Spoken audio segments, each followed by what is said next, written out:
सुप्रभात मित्रों, आप सभी का सिद्धार्थ हिंदी ज्ञान सरिता में स्वागत है। पिछली कक्षाओं में हम लोगों ने संधि विषय पर दीर्घ संधि, गुण संधि और वृद्ध संधि पढ़ ली थी। संधि प्रकरण के उसी प्रकरण में आज हम लोग अध्ययन करेंगे यण संधि का। यण संधि पढ़ेंगे उससे पूर्व हम थोड़ा सा ये जानते हैं कि जो पूर्व की संधियों के विषय में जो हमने पढ़ा है उसमें से यण संधि का कोई संबंध तो नहीं है? हाँ है। अब हम ये जानते हैं कि जैसे स्वर संधि के भाग हैं, स्वर संधि के भाग हैं, तो इस पर हम ये ध्यान देते हैं कि जैसे यण संधि है हमारा, तो इसका संधि सूत्र इको यणचि। ठीक है, सूत्र क्या है? इको यणचि। तो जैसे इससे पूर्व में महर्षि पाणिनि ने ये तथ्य स्पष्ट किया अष्टाध्यायी में कि वो अनिवृत्त कर लेते हैं, यानी पूर्व में जो सूत्र होते हैं, जो संधि होती हैं, उनसे क्या करते हैं, कुछ ना कुछ अनिवृत्त कर लेते हैं। ऐसी स्थिति में ये निश्चित हो जाता है कि इस सूत्र के माध्यम से हम कैसे यह संधि को स्पष्ट करेंगे। जैसे दीर्घ संधि में हम लोगों ने पढ़ा कि अकः सवर्ण दीर्घ, अक प्रत्याहार के सवर्णी वर्ण मिलकर के दीर्घ हो जाते हैं। गुण संधि में हमने पढ़ा आदि गुणा। ठीक है, आद गुणा। तो आदि गुणा में हम लोगों ने पढ़ा कि अदेंग गुणा से, इसके संज्ञा प्रकरण में एक सूत्र है अदेंग गुणा। तो कहा कि यदि आत प्रत्याहार के बाद एंग प्रत्याहार आ रहा है तो गुण वर्ण हो जाते हैं। इसके बाद हम लोगों ने पढ़ा वृद्ध संधि। तो वृद्ध संधि में हम लोगों ने सूत्र पढ़ा वृद्धि रेच। कहा कि यदि आत प्रत्याहार के बाद यदि एच आते हैं, एच प्रत्याहार आता है तो क्या हो जाता है? वृद्धि हो जाती है। उसी प्रक्रम में आज हम लोगों को पढ़ना है यण संधि। सबसे पहले हम ये समझ लेते हैं कि ये जो संधि सूत्र हमारा है इको यणचि। तो इको यणचि जो संधि सूत्र है इसकी हम सबसे पहले इसकी व्याख्या कर लेते हैं। तो देखते हैं कि इको यणचि, तो इसमें क्या है कि इसमें इस सूत्र में 3 पद प्रत्याहार हैं। इस सूत्र में इको यणचि में, इको यणचि, इसमें क्या है? 3 पद प्रत्याहार हैं। तो अब देखते हैं कि 3 पद प्रत्याहार कौन कौन से हैं। तो इसमें देखते हैं सूत्र को इको यण और अच। तो क्या हो जाएगा? इक प्रत्याहार हो जाएगा हमारा। क्या हुआ? इक प्रत्याहार। तो इक प्रत्याहार में वर्ण कौन कौन से आएंगे इसको हम जानते हैं। तो महर्षि पाणिनि ने अष्टाध्याय में प्रस्तावना के रूप में या शिव सूत्र के रूप में या माहेश्वर सूत्र के रूप में इन्होंने जो सूत्र दिए हैं 14, उसमें एक सूत्र, पहला ही सूत्र दिया अयुण, आ ई उ ड़, अयुण। ठीक, दूसरा क्या दिया? रिलरिक, री री और का। ये 2 सूत्र दिए। अब इन 2 सूत्रों से देखते हैं कि इक प्रत्याहार कैसे बनेगा। तो अयुण का ई वर्ण हो जाएगा और रिलरिक का वर्ण हो जाएगा। तो इन दोनों वर्णों के मिलने से क्या हुआ? इक प्रत्याहार हुआ। अब इक प्रत्याहार की बात करते हैं तो इक प्रत्याहार में वर्ण कौन कौन से आएंगे ये हम देखते हैं। ई आएगा, उ आएगा, इसमें क्या हो जाएगा? ई हो जाएगा, उ हो जाएगा। अड़ा क्यों नहीं होगा? क्योंकि ये हलंत वर्ण इत संज्ञक है, तो इत संज्ञक होने के कारण अड़ा नहीं होगा। फिर री हो जाएगा और क्या हो जाएगा? लरी हो जाएगा। ये जो 4 वर्ण हैं ये क्या हुए? इक प्रत्याहार के। तो क्या हुआ? इक प्रत्याहार में ई, उ, री और क्या हुआ? लरी।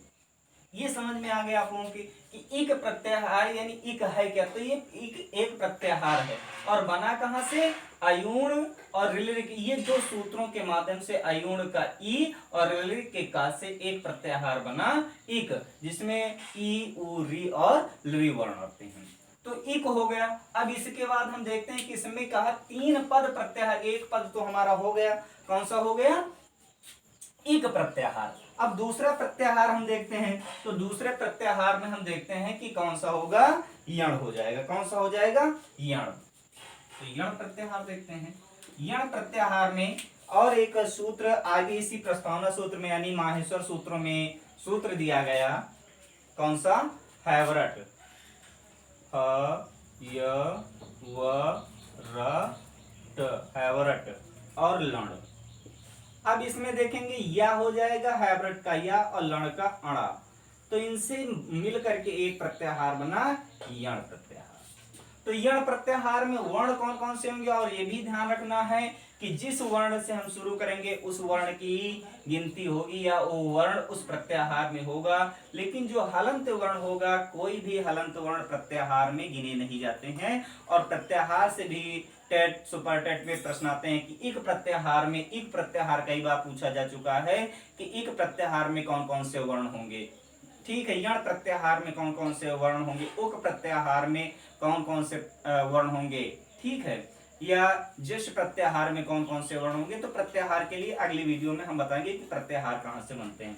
तो सबसे पहले अब देखते हैं हैवरट का या और लण का अणा, इन दोनों से मिलकर के एक प्रत्याहार बना यण प्रत्याहार। तो यण प्रत्याहार में हम देखते हैं कि वर्ण कौन कौन से हो जाएंगे, या हो जाएगा, वा हो जाएगा, रा हो जाएगा और टा हो जाएगा। सारी ये क्या हो जाएगा, ला।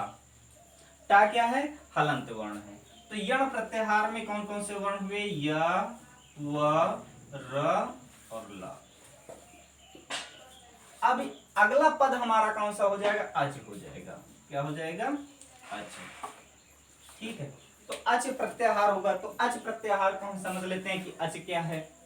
तो अच प्रत्याहार माहेश्वर सूत्र में क्या दिया गया कि अच के लिए दिया आ ई उ ऋ री ली क ए ओ और अंगा एवोंग और आयोच। क्या दिया, आय आओ च।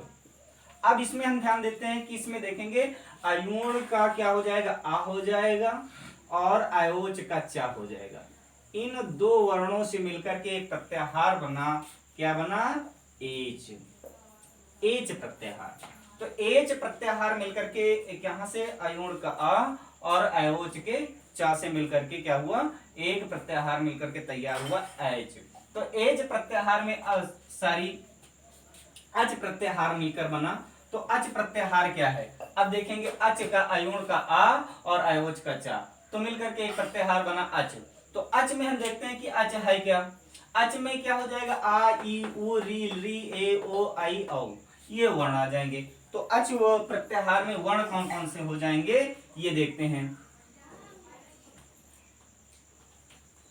तो अच प्रत्याहार में हुए वर्ण हमारे आ ई उ री ली ए ओ आई आओ, ये वर्ण हो गए। ये क्या हुए, अच प्रत्याहार के वर्ण हो गए। अब इसमें सूत्र हमारा कह रहा है इको यणच। इको यणच हमारे समझ में आ गए। इक क्या है, यण क्या है, अच क्या है। इक क्या है, यण क्या है और अच क्या है। अब इसको सूत्रार्थ हम समझ लेते हैं। कहने का तात्पर्य, सूत्रार्थ कह रहा है हमारा कि यदि इक प्रत्याहार के बाद, इक प्रत्याहार के बाद यानी ई उ री री के बाद या यदि कोई असमान स्वर आ रहा है, असमान स्वर आ रहा है, ऐसी स्थिति में हम ये नहीं देखिए, अगर हम ई के बाद ई कर लेंगे तो आकाश वर्ण दीर्घा से दीर्घ संधि हो जाएगी। इसलिए हमें ध्यान रखना है कि असमान स्वर आएंगे यानी ई के साथ ई मिलेगा तो लेकिन वो हो जाएगा दीर्घ संध, लेकिन हम लोग पढ़ रहे हैं यण संध। तो यहां पर जो अच होगा वो क्या होगा, असमान होगा। तो ध्यान देना है कि इक प्रत्याहार के बाद यदि कोई भी असमान, या कह सकते हैं ई उ री ली के बाद कोई असमान स्वर मिलता है तो ई से या ऊ के स्थान पर वा, री से रा और री से ला बन जाता है। ये सूत्रार्थ हो गया। इसको हम क्या कह सकते हैं, ये कह सकते हैं इक प्लस अच बराबर हो जाएगा हमारा यण। ठीक है, क्या हुआ, यण हो जाएगा। ये हमारा संधि का मुख्य भाग है। इक हमारी समझ में आ गया, इक एक प्रत्याहार है जिसमें ई उ री हो जाएंगे, इक हो गया। फिर कह रहा है यण प्रत्याहार, या वा रा ला हो जाएगा। अच क्या है, ई उ आ ई उ री री ए ओ आई औ, ए अच हो जाएंगे। ठीक है, अब इसके स्थान पर हमको देखना है कि ये बनेंगे कैसे। अब इसको हम संक्षेप में और देख लेते हैं।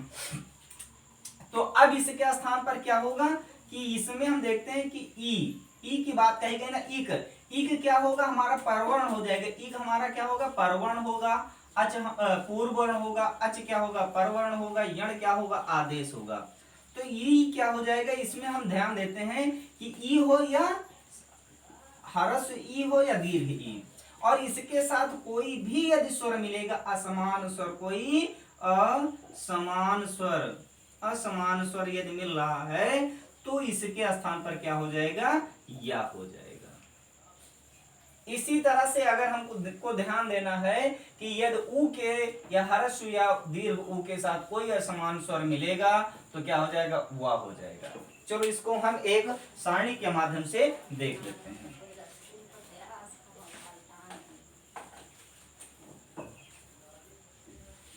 अब इसमें हम देखते हैं कि कौन सा पूर्व वर्ण होगा, परवर्ण कौन से हो जाएंगे।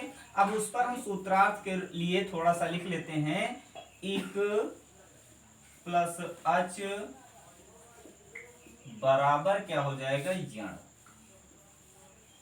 ठीक है, अब इसमें ही क्या देखते हैं, इक प्लस अच प्लस यण बराबर क्या, अच प्लस क्या हो रहा है, इक प्लस अच बराबर यण हो रहा है। तो इधर हम देखते हैं कि ये क्या हो जाएंगे पूर्व वर्ण, पूर्व वर्ण। ये क्या हो जाएगा परवर्ण, परवर्ण भी कहते हैं और क्या कहते हैं उत्तर वर्ण भी कहते हैं। ये क्या हो जाएगा संधि वर्ण, या फिर हम इसको क्या कह सकते हैं आदेश भी कह सकते हैं। अब इसमें हम देखेंगे ये हमारा ये जो संक्षिप्त रूप में कह रहा है कि इक से अच मिलेगा। तो इक प्रत्याहार में अभी हम लोगों ने जाना कि इक प्रत्याहार में वर्ण कौन कौन से होंगे। इक प्रत्याहार में पुनः लिख लेते हैं, इक बराबर क्या हो जाएगा ई उ री और क्या हो जाएगा री, इक हो गया। इसके बाद कह रहा अच, तो अच लिख लेते हैं। अच में क्या है आ ई उ री ली ए ओ आई और आओ, आओ। अब इसके बाद क्या है कि अब हम देखते हैं यण। यण क्या है, यण में भी हम देखते हैं कि हैवरट के या से और लण के अणा तक हुआ, तो यण क्या होगा या व र और ला, इतने वर्ण हो जाएंगे। अभी इसमें हम देखते हैं इक, इक कह रहा है तो इक को हम समझ रहे ई उ री, तो पूर्व वर्ण होंगे। ये क्या होंगे संधि के पूर्व वर्ण होंगे। तो इसमें अब एक इसमें क्या है चार वर्ण है तो चार शर्तें हो जाएंगी। तो पहली शर्त में हम देखते हैं ह्रस्व ई हो या दीर्घ ई हो, ह्रस्व ई हो या दीर्घ ई हो, ह्रस्व उ होगा या फिर दीर्घ उ होगा, और दूसरी स्थिति में क्या होगा री होगा या फिर दीर्घ री होगा, या कह सकते हैं री होगा, और री का कोई कह सकते हैं दीर्घ नहीं होता है या इसका सवर्णी नहीं होता है। अब परवर्ण में हम देखेंगे, परवर्ण में क्या कह रहा अच होगा। तो लेकिन स्थिति क्या बताई कि यहां पर अच तो होगा लेकिन ई के साथ ई नहीं होगा, कोई असमान वर्ण होगा। क्या हो जाएगा असमान अच, असमान अच।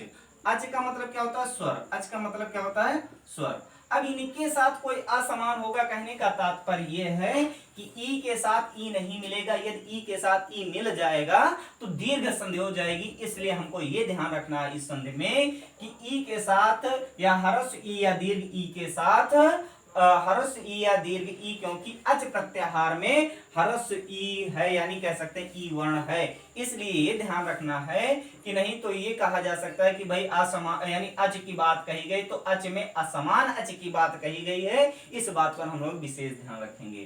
तो अब इसमें से ई के साथ कोई भी असमान अच मिलेगा तो बनेगा क्या या बन जाएगा। संधि वर्ण क्या होगा या होगा। ह्रस्व उ या दीर्घ उ के साथ कोई असमान अच मिलेगा तो बनेगा क्या वा हो जाएगा। री और या री के साथ कोई असमान अच मिलेगा तो उसके स्थान पर क्या हो जाएगा, रा हो जाएगा। री से कोई असमान वर्ण मिलेगा तो क्या हो जाएगा, ला हो जाएगा। ये क्लियर हुआ। यदि ई से कोई असमान अच मिलता है तो या बन जाता है, ऊ से कोई असमान अच मिलता है तो वा बन जाता है, री से कोई असमान अच मिलता है तो रा बन जाता है। अच का मतलब समझ रहे हैं, स्वर। तो अब कोई असमान अच यदि मिल रहा तो या हो जाएगा, ई से मिलेगा तो या हो जाएगा, ऊ से असमान अच मिल रहा है, स्वर मिल रहा तो वा हो जाएगा, री से कोई असमान अच वर्ण मिल रहा है तो रा हो जाएगा। इसी तरह से री पर हम ध्यान देंगे, यदि री से कोई भी असमान अच मिलेगा तो ऐसी स्थिति में क्या हो जाएगा, ला हो जाएगा। क्या हो जाएगा, ला हो जाएगा। क्या हो जाएगा, लावर्ण हो जाएगा। इस बात पर हम लोग ध्यान देंगे।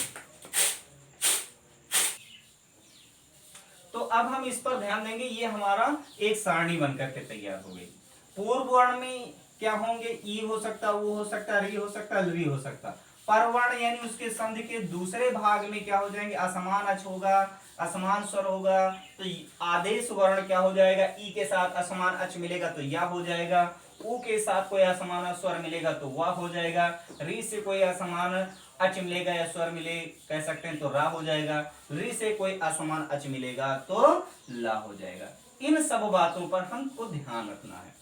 अब आगे हम इसी तरह से इनके हम क्या करते हैं, कभी कभी ये प्रश्न पूछ लेता है, इस तरह से पूछता है आपकी परीक्षा में कि ई कैसे प्रश्न पूछता है कि ई प्लस आ, ई प्लस आ और क्वेश्चन मार्क दे दे कि अब देखना है कि ई वर्ण और आ वर्ण मिलकर के बनेंगे क्या।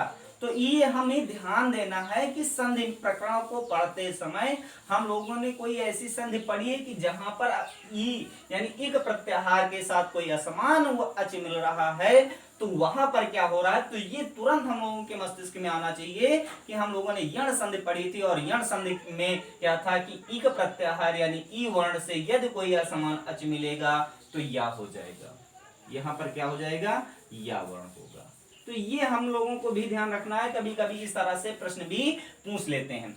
कहां से और प्रश्न बनते हैं ये ध्यान देंगे कि प्रश्न पूछेगा यण संधि का सूत्र क्या, यण संधि का सूत्र क्या है, तो यण संधि का सूत्र हो जाएगा इको यणचि। दूसरा प्रश्न यहीं से फिर बनता है इको यणचि किस संधि का सूत्र है, तो हमको उत्तर देना है यण संधि। अब यहाँ पर जो देखेंगे 6:77 लिखा, तो कहने का मतलब ये अष्टाध्यायी में महर्षि पाणिनि ने छठे अध्याय के पहले पाद के 77 नंबर पर इको यणच सूत्र दिया है, ये लिखा गया।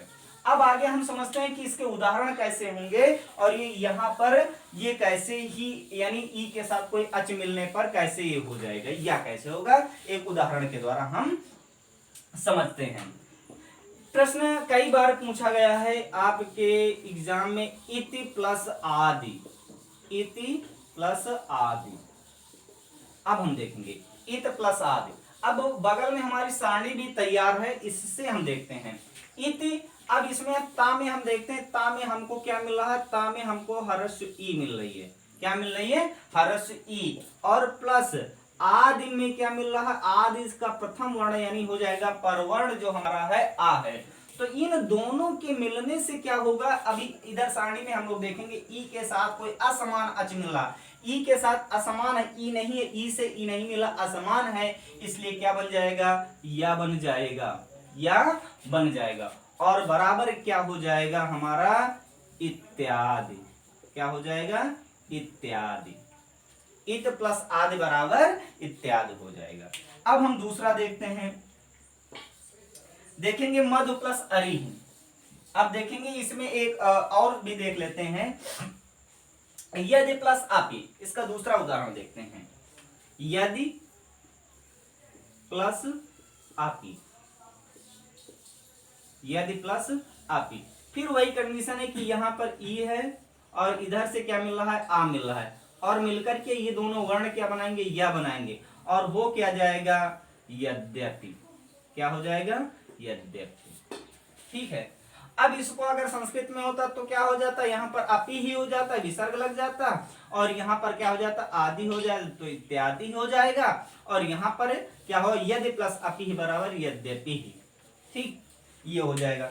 अब अगले और एक उदाहरण और के द्वारा देखते हैं कि इसमें कैसे यहां पर और इसके साथ ई या ह्रस्व ई या दीर्घ ई के साथ मिलने पर ये कैसे हो रहा है। तो इसमें हम देखते हैं सुधी प्लस उपस्य, दूसरा सूत्र उदाहरण देखते हैं। भाई अभी तो हम ह्रस्व ई के देखें, अब हम क्या देखते हैं दीर्घ। सुधी हो जाएगा, सुधी प्लस उपास्य या उपास्य है, देख लेते हैं।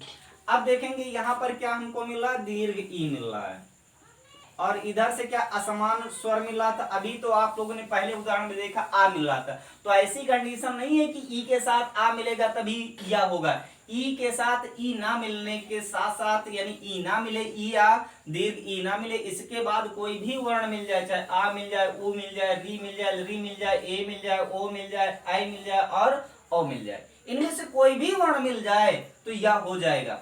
अब लेकिन ये ध्यान रखना है कि ई के साथ ई ना मिले। अगर ई के साथ ई मिला देंगे तो वो हो जाएगा आपका दीर्घ संधि। तो यहां पर क्या मिला, उ मिला। अब इनके मिलने से क्या बन जाएगा, इधर देखिए पूर्व वर्ण में दीर्घ ई और पर वर्ण में क्या है, हर्ष उ है। तो इनके मिलने से क्या बनेगा, इधर देखेंगे कि कहा ई के साथ असमान अच मिलेगा तो या बनेगा। आदेश हमारा क्या हो जाएगा, या हो जाएगा। तो ऐसी स्थिति में क्या हो जाएगा, सुधी प्लस उपास्य लिखा है, तो सुधी प्लस उपास्य है तो क्या हो जाएगा, सुधी क्या हो जाएगा, इसका हम संधि करेंगे तो हो जाएगा हमारा सुध्युपास्य। क्या हो जाएगा, सुध्युपास्य। ठीक। अब अगला उदाहरण देखते हैं कि उ से कैसे मिल रहा है। उ के साथ क्या हो जाएगा, बहुत प्रचलित उदाहरण है, आप लोगों के एग्जाम में कई बार पूछा गया है। स्वागतम पूछ लिया जाता तो स्वागतम में संधि होगी, पूछता है प्रश्न क्या है, स्वागतम में संधि होगी। तो इसका संधि होगी तो संधि पूछ रहा तो यण संधि होगी। स्वागतम का सही संधि विच्छेद क्या होगा, अब हमको देखना, सु प्लस क्या हो जाएगा, क्या हो जाएगा, आगतम। क्या हो जाएगा, आगतम। तो अब इसमें देखेंगे सु में क्या है, ह्रस्व उ है और इधर क्या मिल रहा है, आ मिल रहा है।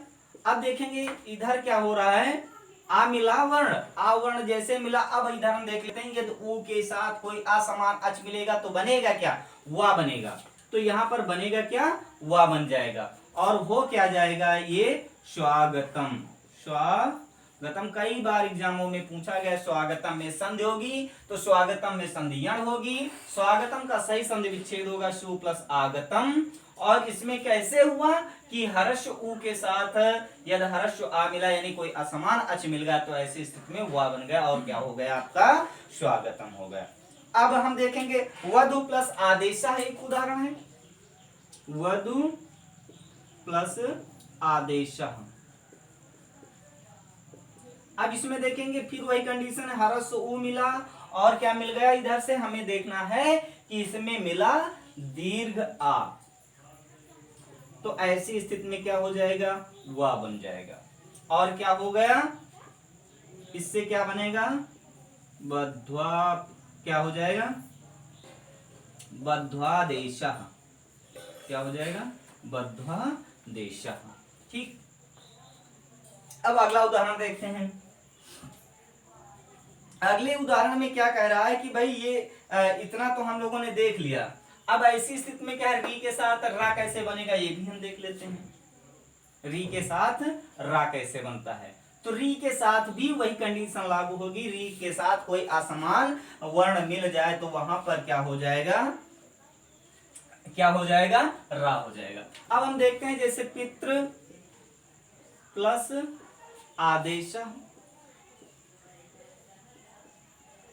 तो अब इधर क्या मिल रहा है हमको, यहां से मिल रहा है, यहां वर्ण कौन सा मिल रहा है, री वर्ण। कौन सा वर्ण मिला, री वर्ण। और इधर क्या मिल रहा है, आ मिल रहा है। तो इनके मिलने से क्या हो जाएगा, हम उदाहरण में देख लेते, अपनी सारणी में देख लेते हैं। री के साथ असमान अच मिल रहा है तो रा बन रहा है, तो क्या हो जाएगा, रा हो जाएगा। अब पितृ के साथ आदेश वर्ण मिलेगा, यानी पितृ पूर्व वर्ण पूर्ण शब्द पूर्व वर्ण का शब्द क्या है, पितृ है, और परवर्ण का कौन सा शब्द है, आदेश शब्द है। तो ऐसी स्थिति में रा जो होगा, यानी री से आ मिलने पर रा बनेगा, तो क्या हो जाएगा, अब देखेंगे इसका संधि क्या होगा, तो हो जाएगा पित्रादेशः, पित्रादेशः। अब इसमें पित्रादेशः में अब हम देखते हैं कि रा कहां चला गया भाई, इसमें त्रा कैसे हो गया। अगर हम इसको तोड़ते हैं तो पी हो जाए, पी और त्रा में क्या, ता हलंत हो जाएगा, और रा हमारा पूरा इतना समझ लेते हैं कि त्रा में क्या है, त्रा यानी ता प्लस रा। तो ये इसमें जब संधि हो गया तो ये बन जाएगा त्रा, ये ध्यान रखना है। नहीं तो इसमें आप समझे कि रा तो गायब हो गया, रा तो दिख ही नहीं रहा, तो ता में रा मिलने पर त्रा बन गया है, ये ध्यान रखना है। आगे हम देखते हैं कि री से कैसे मिला, तो आगे हम देख लेते हैं लाभ, इसमें कौन सा दूसरा उदाहरण देखेंगे, धातृ प्लस अंशः, क्या हो जाएगा, धातृ प्लस अंशः, क्या हो जाएगा, धातृ प्लस अंशः। तो इसमें देखेंगे वही कंडीशन फिर है, री हो जाएगा, इधर से क्या हुआ, आ हुआ, और मिल करके क्या हो जाएगा, धात्रांशः, क्या हो जाएगा, धात्रांशः। ठीक, तो इस तरह से क्या हो जाएगा, जैसे पितृ प्लस अज्ञा, पित्राज्ञा, मातृ प्लस अज्ञा, मातृज्ञा, तो इस तरह से कई उदाहरण हो जाएंगे। ठीक, अब अगला हम देखते हैं ला के साथ, तो ला के साथ मिल यानी कैसे, ये ला कैसे बनेगा, री से मिलने पर। तो एक उदाहरण हम देख लेते हैं, इसका क्या हो जाएगा, क्या हो जाएगा, ला प्लस आकृति, ला प्लस आकृति। तो अब इसमें देखेंगे ला में क्या है, पूर्व लरी प्लस आकृति, सॉरी लरी प्लस आकृति, तो इसमें क्या हो जाएगा, लरी मिल रहा है और इधर क्या मिल रहा है, दीर्घ आ मिल रहा है, यानी इसका क्या हुआ, इधर लरी हो जाएगा और इधर आ हो जाएगा, इसके मिलने से क्या बनेगा, ला बन जाएगा। तो क्या हो जाएगा, इसका जो हमारा संधि होगा, यानी संधि वर्ण जो होगा, यानी आदेश जो होगा, वो हमारा क्या हो जाएगा, ला हो जाएगा।